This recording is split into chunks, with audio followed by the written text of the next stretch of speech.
So if you've seen my name in the news in the last 10 years, there's a high chance that it will be connected with a court case, a lawsuit, where I was sued in 2015 for copyright infringement. Someone said that I had ripped off their song for one of my songs, and I hadn't. And the only way to prove that I hadn't was to go to court and prove that I hadn't. And after a month in court, the jury decided that I wasn't guilty, and that was that, and we move on. But my view of what court was just what I'd seen on TV, like Judge Judy and shit, and I thought that someone goes, "I'm gonna sue you," and then you go, "Okay," and then you meet in court like the week after, and that's not the case. It took like 8 years to get to court. I was sued in 2015, and I went to court in New York in 2023 for this song. And in that 8 years, there was a lot of back and forth with lawyers of, you know, depositions and all of this stuff.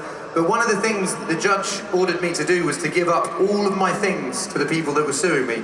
Of, you know, all my laptops, voice notes, emails, text messages, pictures, videos, you name it. I gave it up, which is in some ways intrusive, kind of. But in some ways, actually, it was quite nostalgic, and I found things that I wouldn't have found otherwise. You know, like I found the original demo of the A-Team, and the original demo of Perfect, found the first email that I got from Elton John in 2010 saying that he liked my music, like all of this mad stuff.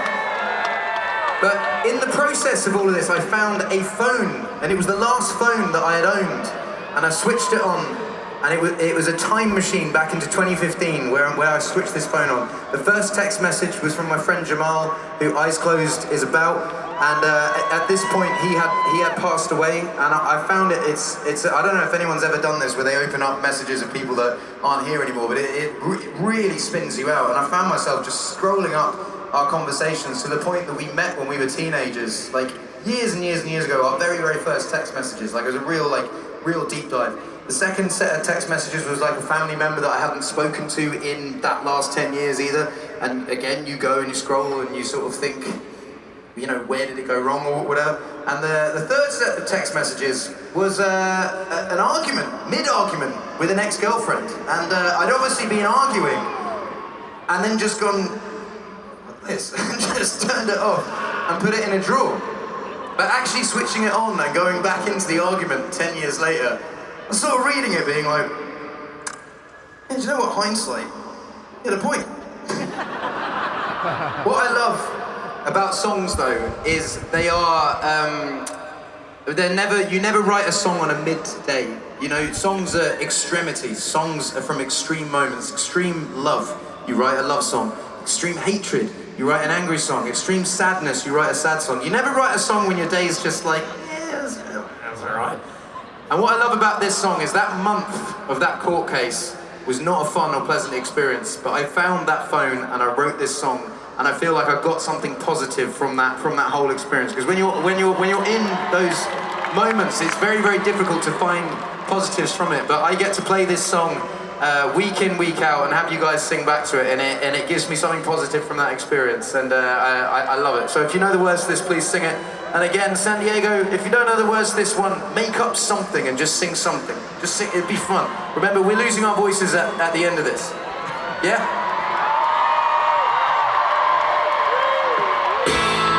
I found my old phone today in a box that I had hidden away. Nostalgia trying to lead me astray. Maybe I'm right, some wrong. I charge the battery again. Combinations, cause my passcode had changed. Opened up and saw familiar name. Now I wonder where they've gone. Conversations with my dead friend. Messages from all my exes. I kinda think that this was best there. They're in the past where it belongs. I feel an overwhelming sadness of all the friends I did not have left.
this was best left there in the past where it belongs. Even overwhelming sadness of all the friends I did not have left. See, I'm family has fractured, growing up and moving on. I found my love on today.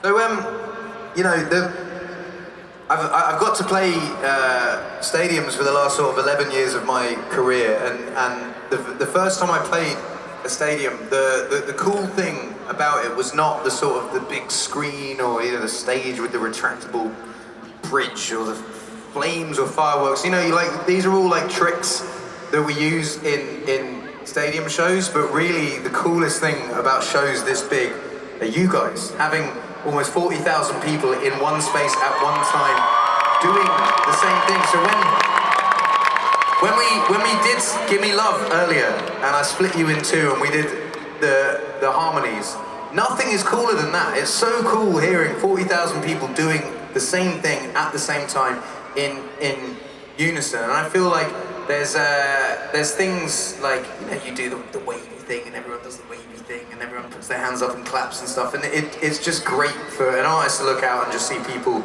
united in music, I guess.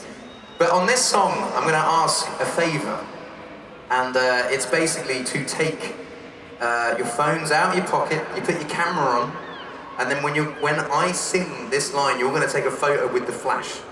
And when you take a photo with the flash, 40,000 flashes are going to go. And I promise you, it looks awesome. It looks awesome. But it only looks awesome if all of you do it at the same time. If it's like 13 people that do it, I'm going to look out and be like... So you're going to take your phone out, you're going to put the flash on the camera, you're going to take a photo when I sing, I don't need a camera to capture this moment. You take a photo and it's just going to go... Blitz, blitz, blitz, blitz. And then when I sing, when everything is black and white, your colors exploding, you take a picture, and the whole place is going to sparkle. It's going to look amazing. If you all do it at once, I'm seeing you, sir. You have your arms crossed, and you do not have your phone in your hand. Phone out, flash on. There you go, my brother. Okay. Is there anyone else I need to name and shame? Thanks, man. Appreciate it. Okay, I don't need a camera to capture this moment. You take a picture. When everything is black and white, your colors exploding, you take a picture. And the whole of this baseball stadium is going to sparkle. Right, let's give it a go.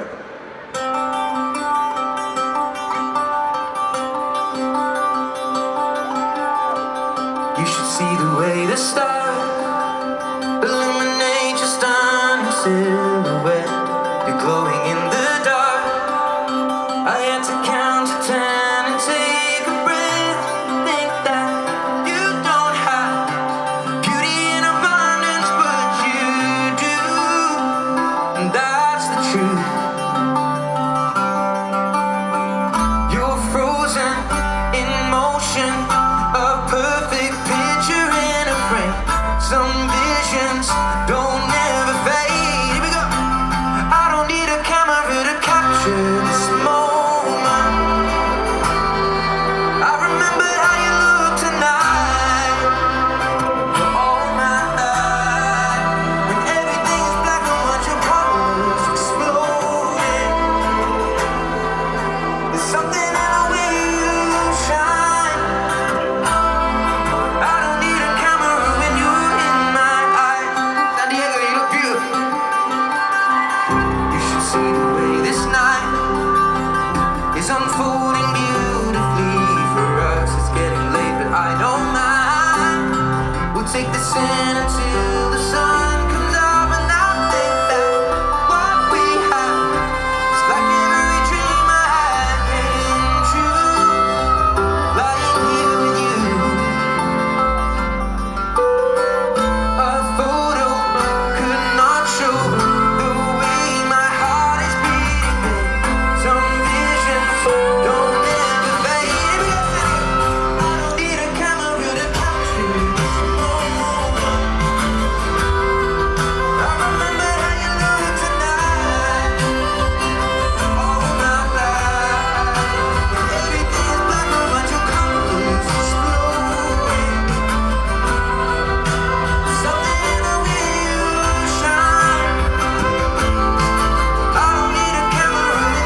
I remember how you looked tonight for all my life.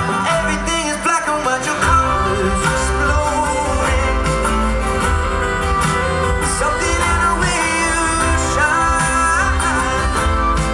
I don't need a camera when you're in my eyes.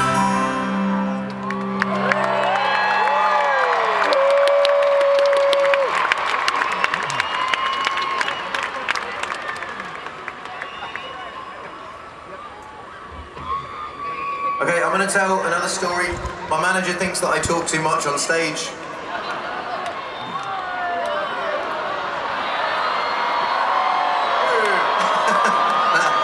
He's right though, he's right. I used to talk a lot more on stage. Now there's periods of songs where I just go from song to song, which makes sense. I used to talk before every single song. The show ended up being like 3 hours and a quarter. But what I'm going to say on this song, I sometimes write music and it comes, you know, I write songs, sometimes they become hits. You like them. You hear them on the radio.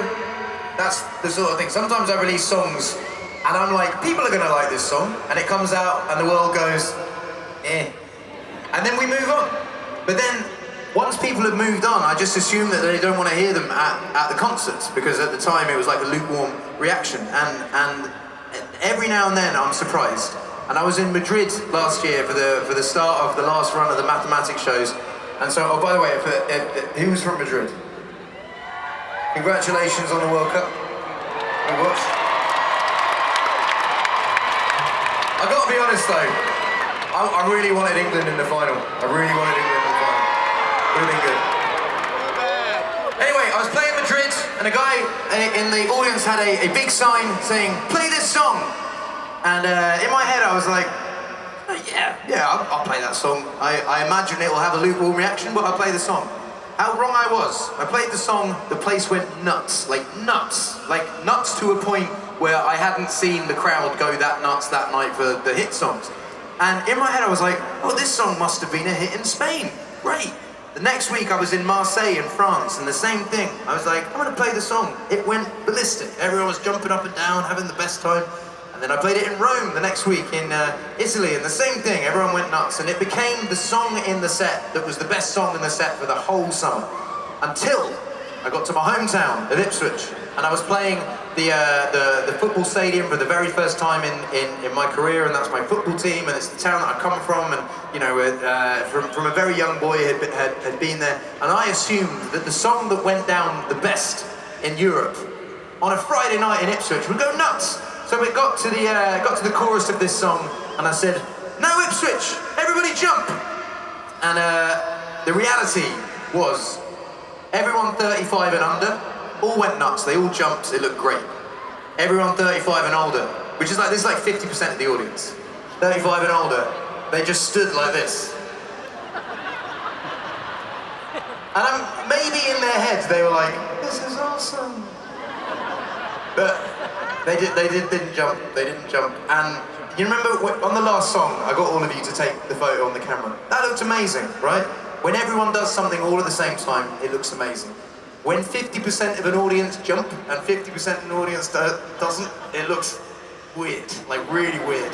Sort of on stage you're going, oh no. So anyway, the next night, I named and shamed, and I said this story, and then Saturday night in Ipswich, it went off. Everyone was jumping, it was great. So ever since then, I've adopted telling this story, because I know that certain people come to these gigs, they just want to chill. They want to, you know, they're waiting for perfect. They just, that's not what I came for. I come to jump. But what I'm saying to you is it will be awesome if you all jump. So I want you all on your feet for this song. 13 seconds, you are going to be jumping after the chorus. Consider it cardio. You're going to feel good. If there is someone next to you not jumping, you put your arm around them, you jump with them. San Diego, have I got you? I know it's Tuesday night, but let's act like it's Saturday night, right? Saturday night, San Diego, let's go. Let's give it a whirl. See, tonight it could go either way. Hearts balanced on a razor blade. We are designed to love and break, to rinse and repeat it all again. I get stuck